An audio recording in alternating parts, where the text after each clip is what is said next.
Number 3، Asifa باجی جو آپ کی ممبئی سے تعلق رکھتی ہے، ان سے علم لینا کیسا ہے اور کیا یہ عالمہ فاضلہ ہے؟ ہمارے پاس جو معلومات ہے وہ یہ ہے کہ آصفہ صاحبہ عالمہ نہیں ہے. آصفہ صاحبہ جو ہیں وہ عالمہ نہیں ہیں. ان کے شوہر سے ہماری بات ہوئی تھی تو انہوں نے خود بتایا تھا کہ ہماری بیوی آصفہ صاحبہ یہ عالمہ نہیں ہے.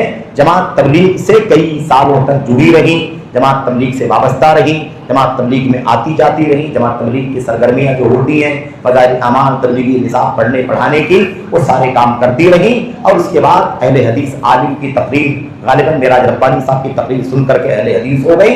اس کے بعد سے وہ اہل حدیثوں میں دعوت کا کام کرنے لگی. یہ ہے ان کی تعلیم.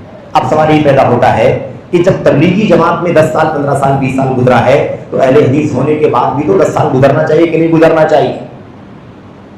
آدمی صرف یہ کہہ کر کے کہ میں تبلیغی جماعت سے نکل گیا ہوں، اہل حدیث ہو گیا ہوں، اتنا بولتے ہی اس کی ساری باتیں اہل حدیث تھوڑی ہو جائیں. اس کی دعوت، اس کی تعلیم، اس کا پڑھنا، اس کا بولنا، اس کی تقریر، اس کا خطبہ، اس کا ہے نا، اس کی مجلسیں سب کیا ہو جائیں گی؟ اہل حدیث ہو جائیں گی. ایسا کچھ بھی نہیں ہے نا. تو 10 سال 20 سال تک کوئی آدمی جماعت تبلیغ میں تھا، جماعت اسلامی میں تھا، اگر اللہ نے اس کو توفیق عطا فرمائی کہ وہ اہل حدیث ہو جائے تو اہل حدیث ہونے کے بعد اہل حدیث علماء سے بھی علم حاصل کرنا چاہیے، مدارس سے علم حاصل کرنا چاہیے، علماء سے علم حاصل کرنا چاہیے، تاکہ وہ اہل حدیثیت کے علم میں پختہ ہو جائے. اہل حدیث کا عقیدہ، سنت، منہج، حلال حرام ہے کہ نہیں، اس کے بعد اسے دعوت کا کام کرنا چاہیے. بس سمجھ آ رہی کہ نہیں آ رہی؟ یہ ہے اس کا مسئلہ. تو یہ عالمہ فاضلہ نہیں ہے.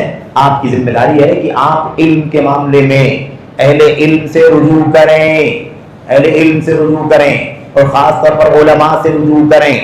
عالمات سے، فاضلات سے جو نہیں ہیں ان کی بات ہی نہیں کرتا. جو ہیں عالمات فاضلات ان کے بارے میں بھی جب تک پورا یقین نہ ہو جائے صحیح معنوں میں کہ ان کا علم، ان کی دعوت، ان کا مشن، ان کا منہج، ان کا مدرسہ ہے نا، ان کا استاذ کون ہے، کیا ہے کہ نہیں، ان کا اٹھنا بیٹھنا چلنا پھرنا کیا ہے، ساری پوری طور پر اطمینان نہ ہو جائے، تب تک آپ ہر کسی کے پیچھے، ہر کسی کے درس میں حاضر ہونے اور دوڑنے بھاگنے کی کوشش نہ کریں.